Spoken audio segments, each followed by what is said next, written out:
Chong-1. Viví allí hasta que fui joven, entre finales de los 60 y principios de los 70. Mamá en tierra de nadie es uno de los programas que puede hacer que cualquiera sienta el frío de la tundra de Alaska desde cualquier lugar en el que se quede para verlo. Durante más de 12 años, los fans y el público se han reunido para ver a Sue Aikens, Chip y Agnes Hailstone, Rico Dew Wild y otros humanos valientes desafiar la prueba más dura de la naturaleza solo para sobrevivir un día más. Pero algo se estaba gestando detrás de esas impresionantes tomas de la naturaleza salvaje congelada y la tranquila determinación humana. Entonces llegó la noticia que nadie esperaba. El programa fue cerrado repentinamente. Los fans quedaron impactados, los miembros del reparto desconsolados, y comenzaron a circular rumores sobre un horrible descubrimiento que cambió todo. ¿Qué le pasó exactamente a una de las series de supervivencia más queridas de National Geographic? ¿Por qué terminó tan abruptamente después de más de una década en el aire? Descubramos la verdad juntos. ¿Qué era Mamá en tierra de nadie? Cuando Mamá en tierra de nadie se emitió por primera vez, ofrecía algo raro en la televisión, un asiento de primera fila en vidas vividas al borde de la supervivencia. En esencia, es una serie documental y de realidad que sigue a personas dispersas por regiones remotas de Alaska. No hay viaje diario, pasillos de supermercados o tiendas de conveniencia, pero en cambio, el programa nos da miembros del reparto que cazan, pescan, atrapan y buscan alimento para alimentarse. Luchan contra el frío, la escasez de combustible, el clima impredecible y el desafío de seguir siendo autosuficientes en lugares a menudo inalcanzables por carretera. Pero Mamá en tierra de nadie era más que un programa de supervivencia. Si bien la lucha contra la naturaleza es real e inmediata, la serie también permite que las historias personales tomen el protagonismo a veces. La serie explora las relaciones, las tradiciones y las luchas internas de las personas que eligen esta vida extrema. Destaca la cultura y la resistencia, mostrando cómo las personas se adaptan, siguen adelante, dan sentido al aislamiento, echan raíces y se enfrentan a la soledad en una tierra que se resiste. El peligro es real, pero la humanidad perdura. Algunas caras conocidas anclaron la historia a lo largo de los años. Una de las más longevas es Sue Aikens, que vive sola en el remoto campamento del río Kavik, a 317 km al norte del Círculo Polar Ártico. Es conocida por su determinación e independencia. Luego están Chip y Agnes Hailstone, que viven con su numerosa familia a lo largo del río Kobuk en Norvik. Agnes es una nativa de Alaska Inupiaq con un profundo conocimiento ancestral de la tierra. Con el tiempo, otros nombres se unieron.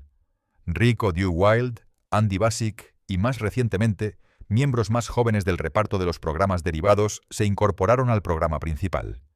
El programa fue producido por BBC Studios y emitido en National Geographic, Nat Geo. Su primer episodio se estrenó el 19 de mayo de 2023. Con el tiempo, creció hasta 23 temporadas y alrededor de 325 episodios antes de terminar en febrero de 2025. En términos de reconocimiento, Mamá en tierra de nadie no era poca cosa. Ganó múltiples premios Emmy por su oficio, en particular la cinematografía y la edición. Chunk. 2. Un artículo señala que ha ganado Emmys 9 veces a lo largo de su trayectoria. ¿Pero cómo se hizo tan popular el programa? Bueno, el alcance del programa se extendió a través de una franquicia. Verás, Nat Geo y BBC Studios impulsaron Mamá en tierra de nadie en programas derivados. Crearon Mamá en tierra de nadie. Nueva generación, Mamá en tierra de nadie. Primeros alasqueños y una Port Protection renombrada, a veces llamada Mamá en tierra de nadie. Port Protection. En 2020, BBC Studios y Nat Geo llegaron a un acuerdo de varias series en torno a la franquicia que se comprometió formalmente con Nueva Generación. Nuevas temporadas de la original y Port Protection. Con el tiempo, a medida que se acercaba la cancelación, los programas derivados se fueron reduciendo y el reparto de ellos se cruzó con la serie principal. Los productores de la película fueron estratégicos.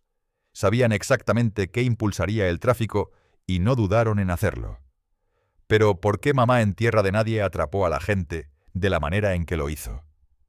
Bueno, lo hizo porque permitía a los espectadores viajar a un mundo lejano al suyo, donde cada decisión es una elección de vida o muerte. El drama humano contra la naturaleza es convincente. Puedes sentir lo que está en juego cuando ves a alguien preparándose para una tormenta de invierno o rompiendo el hielo para pescar. Además, para muchos espectadores, la representación de las comunidades indígenas y sus tradiciones añadió profundidad. El programa derivado. Primeros Alasqueños se centró principalmente en las perspectivas de los nativos de Alaska, cómo la gente camina en dos mundos, preservando las costumbres ancestrales mientras se adaptan a las presiones modernas. Esta representación resonó particularmente con el público que rara vez veía vidas indígenas remotas, mostradas con simpatía en los programas convencionales y la base de fans. Creció constantemente. Los espectadores que descubrieron el programa temprano se quedaron con él a medida que avanzaban las temporadas. La serie se convirtió en una piedra angular de la franquicia para Nat Geo. Cuando los programas derivados fueron cancelados, los fans profundizaron, fomentaron los cruces y solicitaron el regreso. Mamá en Tierra de Nadie no era solo un programa sobre el frío y la supervivencia. Era una ventana para hacer que el mundo viera paisajes no tocados por la vida moderna y cómo la tradición podía encontrarse con la resistencia en lugares extremos. ¿Cuándo y cómo se reveló el final? Raramente vemos un programa de televisión morir en silencio. Pero el episodio final de Mamá en Tierra de Nadie fue muy singular. La desaparición de esta serie llegó en partes y no como el gran anuncio de la cadena al que la gente estaba acostumbrada a escuchar cuando otros programas querían terminar.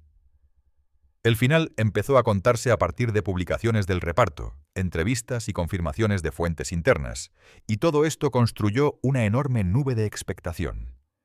Chip Hailstone fue la primera persona en hacerlo oficial, y lo hizo el 21 de septiembre de 2024.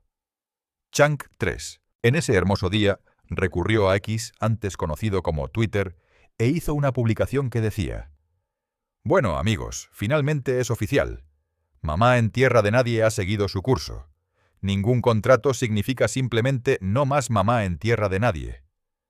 La frase que realmente destacó para la gente fue «ha seguido su curso». Para muchos sonaba agridulce y definitivo. Chip añadió que el programa se había emitido durante 12 años, había ganado 9 Emmys y que el reparto había estado allí desde el primer hasta el último episodio. Su mensaje fue más allá de una mera actualización de estado. Fue una despedida entregada en lenguaje sencillo por alguien en el corazón del programa. Al mismo tiempo, Rico DeWilde, otro miembro del reparto, confirmó a través de las redes sociales que el programa sería cancelado después de la temporada actual. Escribió que Disney, que es propietaria de Nat Geo, no renovaría la serie. DeWilde también mencionó que BBC Studios, la productora, podría intentar vender el programa a otra cadena. Sin embargo, moderó las expectativas, señalando que la burocracia y la logística a menudo dificultan tales transiciones. Un detalle llamativo a lo largo de este periodo fue que National Geographic y Disney nunca emitieron un gran elogio público anunciando el final. Ningún comunicado de prensa formal hablando de cómo esta era su temporada final. En cambio, se apegaron a una forma de mensajería más tranquila e indirecta, y todos los que eran un fan profundo del programa entendieron que no se renovaría. En entrevistas, el showrunner Joseph Litzinger y la estrella Sue Aikens explicaron cuándo se enteraron y cómo procesaron la noticia. En una entrevista en junio de 2025, ambos dijeron que no habían visto un anuncio oficial de cancelación. Sue incluso se aferró a la esperanza.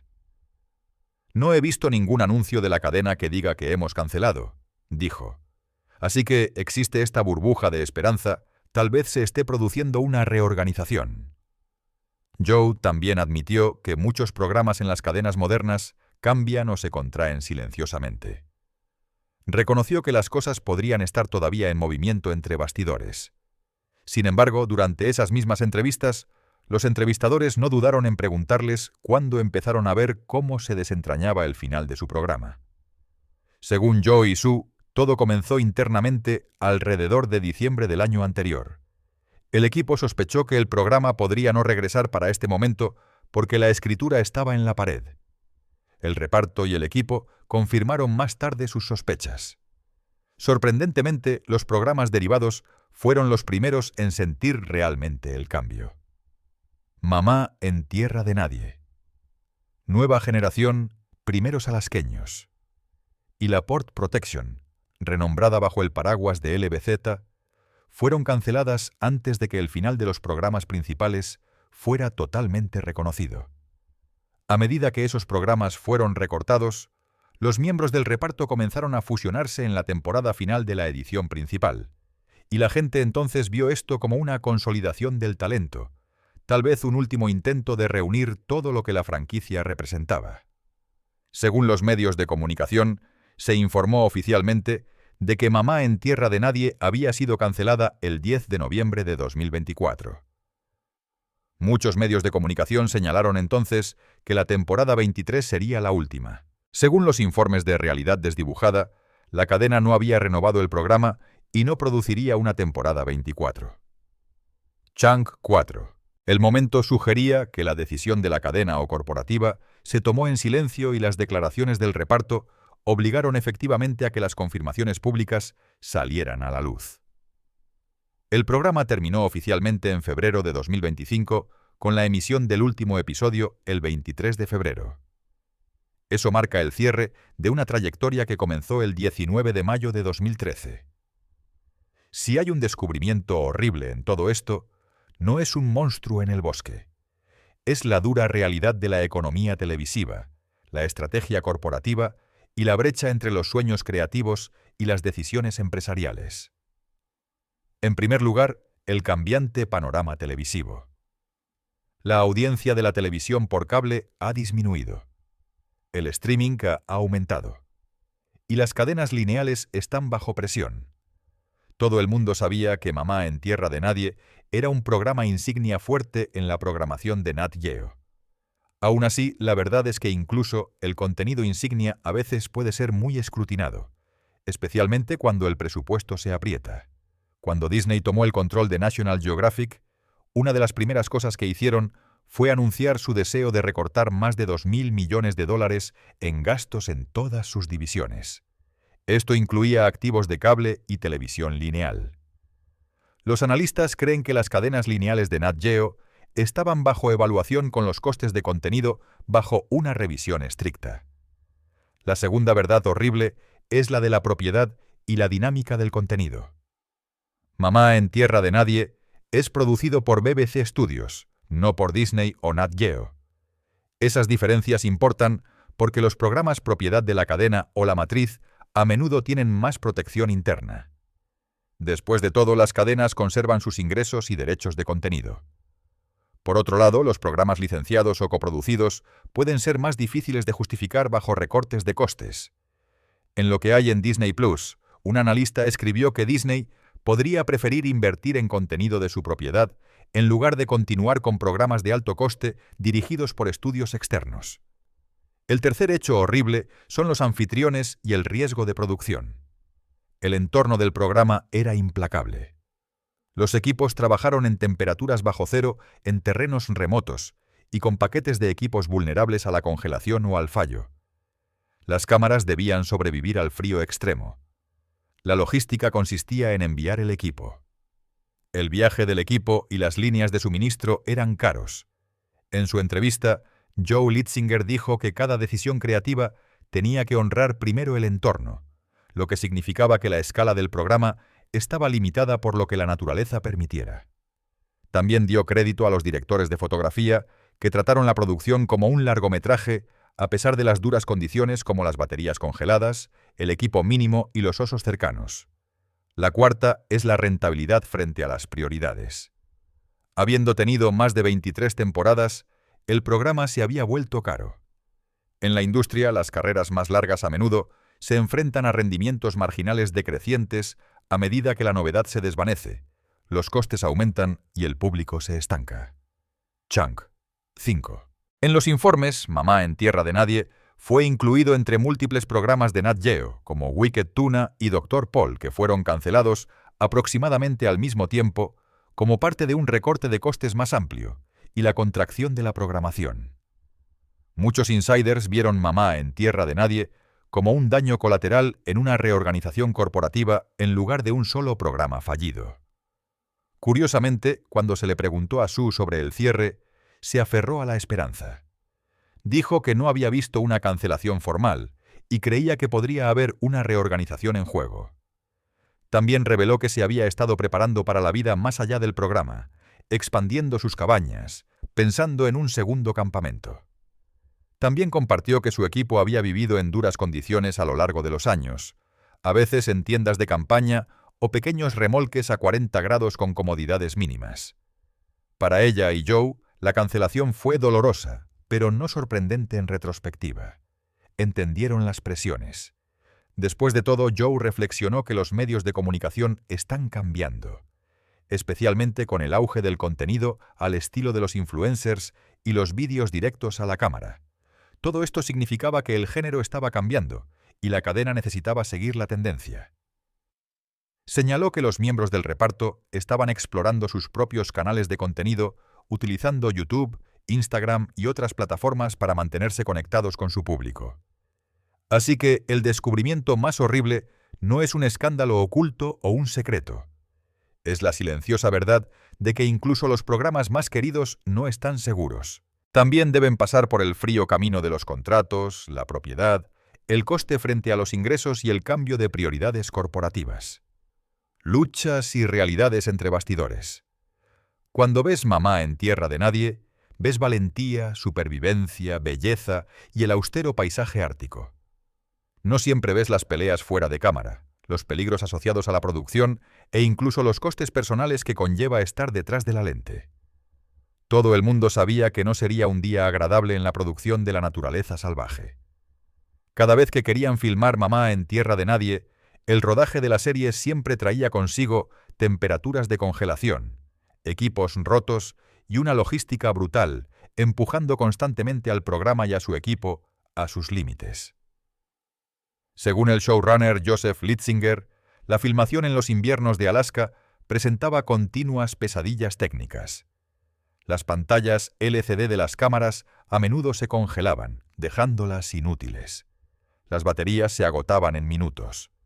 Para contrarrestarlo, el equipo a veces se pegaba las baterías al cuerpo para mantenerlas lo suficientemente calientes como para funcionar. A veces, la temperatura bajaba tanto que la gasolina no se encendía, deteniendo herramientas y vehículos que normalmente funcionaban bien. Además, las heladas, el viento o un fallo mecánico a menudo comprometían los vuelos de los drones, las tomas B-roll especializadas y los equipos estabilizadores. Un recuerdo entre bastidores reveló que en algunas temporadas los miembros del equipo se acurrucaban en pequeñas tiendas de campaña árticas de unos 3x3 metros, compartiendo espacio durante semanas.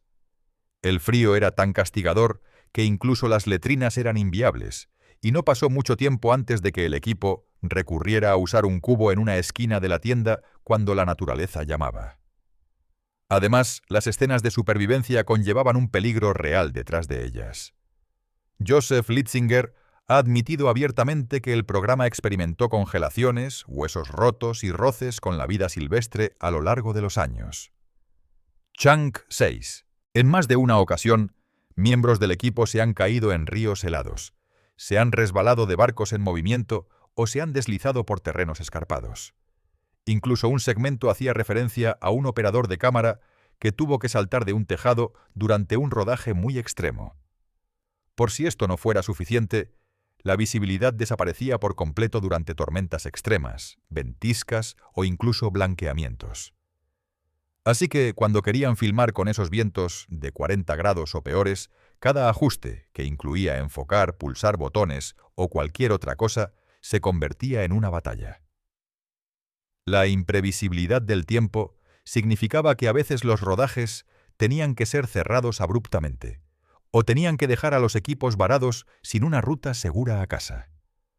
Los vídeos entre bastidores de National Geographic y del equipo contra el frío dejan claro que lo que parecía cinematográfico en la pantalla Normalmente requería horas de espera, reposicionamiento, protección del equipo y adaptación constante. Pero una de las cosas más difíciles de equilibrar era preservar la autenticidad al mismo tiempo que se hacía televisión. Todos los productores siempre quisieron muchos arcos emocionales, ritmos dramáticos y la narración visual que siempre atraía a los espectadores. Aún así, una dificultad que tuvieron fue que la Tierra nunca puede guionizarse a sí misma. A veces uno tenía que dar un empujón a las escenas, escenificarlas o incluso volver a rodarlas bajo presión. Aún así, Joe siempre habló con pasión de cómo fomentaba la creatividad, pero siempre supo que el entorno podía limitar la mente. En una entrevista con Deadline, los productores admitieron que mantener el equipo cinematográfico funcionando en condiciones bajo cero era un reto clave, porque el equipo no estaba diseñado para tanto frío y a menudo fallaba, lo que obligaba a buscar soluciones o reimaginar las cosas. Las escenas planeadas en la sala de edición a veces tenían que ser abandonadas porque la energía fallaba en el campo o la visibilidad disminuía. Los operadores de cámara y el equipo de campo tenían que improvisar constantemente. Algunas rarezas más durante el rodaje fueron que a veces el equipo no podía ver lo que estaba filmando. La pantalla LCD se congelaba, así que tenían que confiar en la intuición. Algunas imágenes fueron capturadas a ciegas, confiando en que la cámara estaba apuntando bien. Cada ajuste de vestuario, cada colocación de micrófono, cada toma adicional significaba más riesgo y exposición al frío. Conflictos, disputas, demandas. No era solo la naturaleza la que empujaba a la gente al límite. Las disputas sobre el control, la seguridad, la narrativa y los compromisos contractuales se colaron en el drama entre bastidores del programa. Uno de los episodios más señalados fue una demanda presentada por la estrella Susan Sue Akins. En febrero de 2017, Sue Akins presentó una denuncia civil en el Tribunal de Distrito de los Estados Unidos en Alaska contra el productor de BBC Worldwide Reality Productions, Aaron Millman, y entidades relacionadas. La demanda afirmaba que fue coaccionada a escenas peligrosas o ficticias y sufrió lesiones importantes. Una de sus principales quejas fue una escena en el episodio El accidente de la temporada 5. Según la demanda, el productor había exigido que Sue condujera la máquina de nieve a través de una fina mezcla de hielo y agua a una velocidad muy alta. Por supuesto, Sue se opuso, pero el productor insistió en que debía hacerlo. Mientras lo hacía, se estrelló, y en la demanda declaró que escuchó su propio hueso romperse. Una vez herida, Akins alegó que los productores retrasaron deliberadamente la llamada a un vuelo de rescate o taxi aéreo para continuar filmando e insistieron en que caminara parte de la ruta para capturar el dolor en la cámara. Afirmó que el contrato tenía cláusulas que no permitían a un productor ficcionalizar los eventos, pero esas cláusulas fueron violadas. Chunk. 7. En otras partes de la denuncia, Akins dijo que los productores la obligaron a quitarse el casco en la cámara para que los espectadores pudieran ver su cara, exigieron que dejara atrás a su perro mascota para crear tensión dramática e intimidaron verbalmente a su equipo.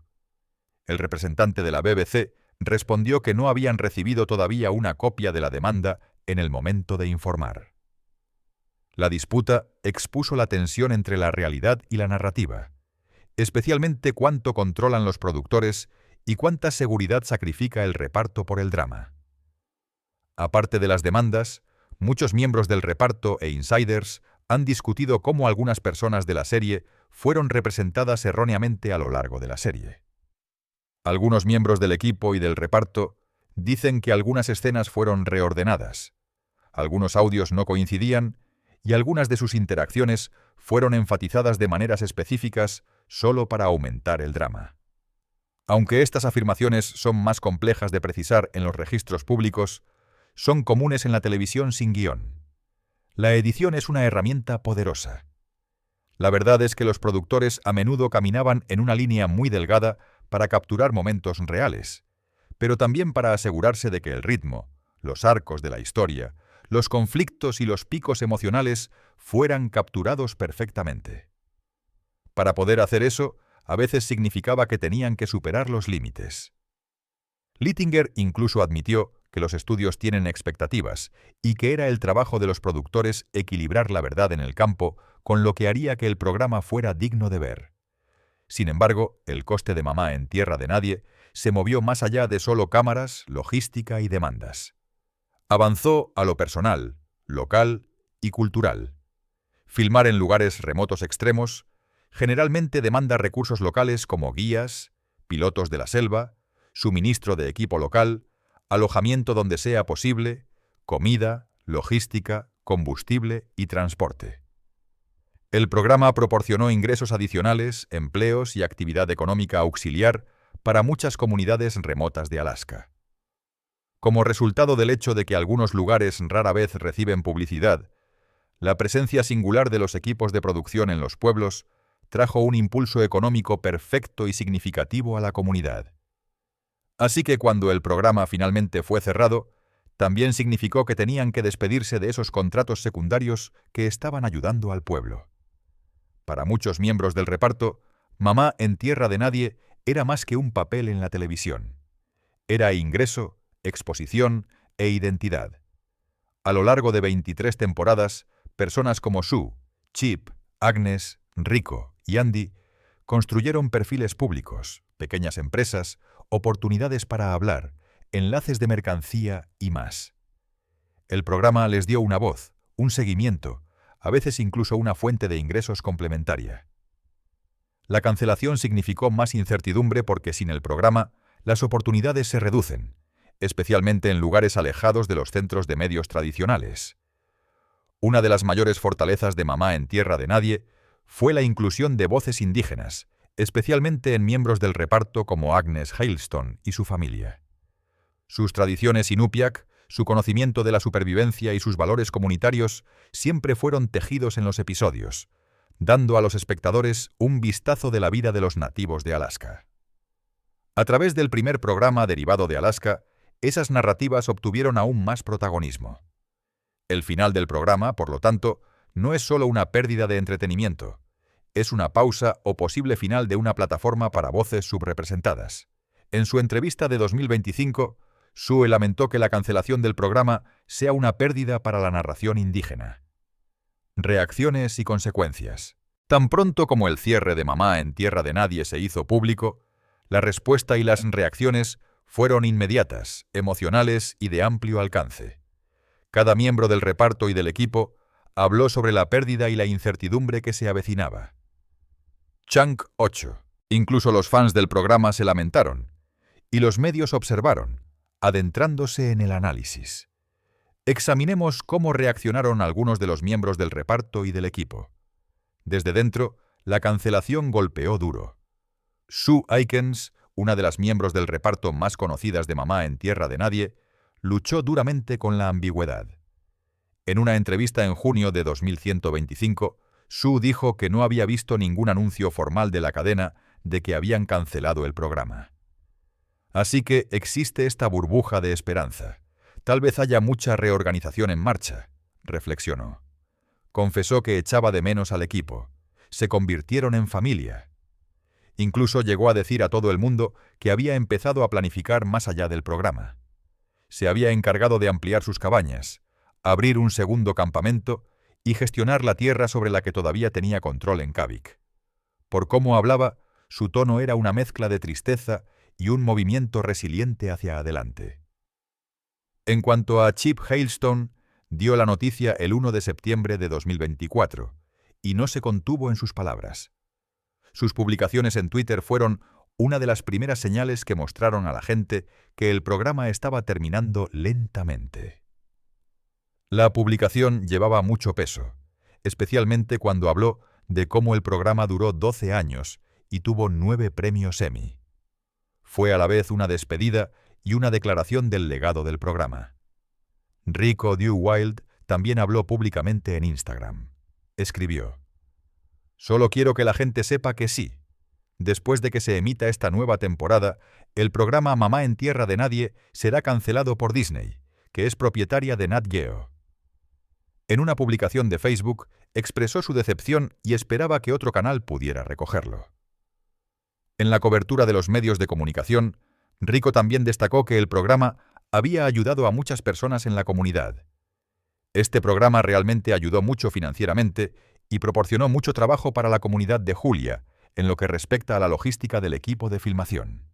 Más allá del reparto principal, otros de los programas derivados también expresaron su frustración. Brittany Rowland, de Nueva Generación, escribió en Facebook: National Geographic ha decidido cancelar los programas derivados de Mamá en Tierra de Nadie, incluyendo el nuestro Nueva Generación. Katie Sarella, otra miembro del reparto de Nueva Generación, inició una petición señalando su profunda decepción, el impacto del reparto y del equipo, y el deseo de que continuara. En entrevistas internas, el showrunner Joe Litzinger destacó que el mundo de los medios de comunicación se estaba moviendo y que podía ver a los miembros de su reparto experimentando con otras plataformas de contenido que les estaban ayudando a llegar directamente a su público. Parecía que esto no era del todo malo para él, y que algo bueno estaba brotando de esta devastadora noticia, porque ahora los miembros del reparto podían explorar algo diferente a lo que habían estado acostumbrados durante toda su vida. Podían interactuar directamente con sus fans y obtener nuevas oportunidades.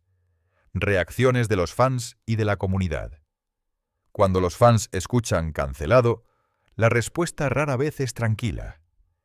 En LBZ, la reacción fue inmediata, apasionada y profundamente personal.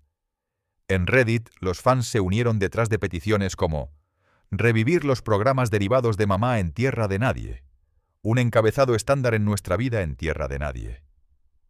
Una publicación recordó a los lectores que todos los programas derivados de LBZ, Primeros Alasqueños, Nueva Generación, habían sido cancelados, instando a apoyar para traerlos de vuelta. Chunk 9. Un fan escribió: «Todos los programas derivados de Mamá en Tierra de Nadie han sido cancelados por Nat Geo. Muestra tu apoyo firmando la petición». En Facebook y en las páginas de los miembros del reparto, los fans inundaron los comentarios bajo las publicaciones de Chips o Rico con mensajes de gratitud y dolor. En el anuncio de Chip, muchos escribieron: «Los extrañaremos mucho. Gracias por dejarnos entrar en sus vidas». Muchos expresaron su frustración en el sitio web de Realidad Desdibujada, que a menudo alberga secciones de comentarios y reacciones de los fans, de que Nat Geo no había ofrecido ninguna declaración oficial. Algunos sintieron que el repentino silencio era una falta de respeto al programa y a su comunidad. Como resultado de esto, muchos medios de comunicación y algunos blogs de fans en realidad comenzaron a publicar piezas de despedida. Y en esas piezas reflexionaron sobre el significado del programa.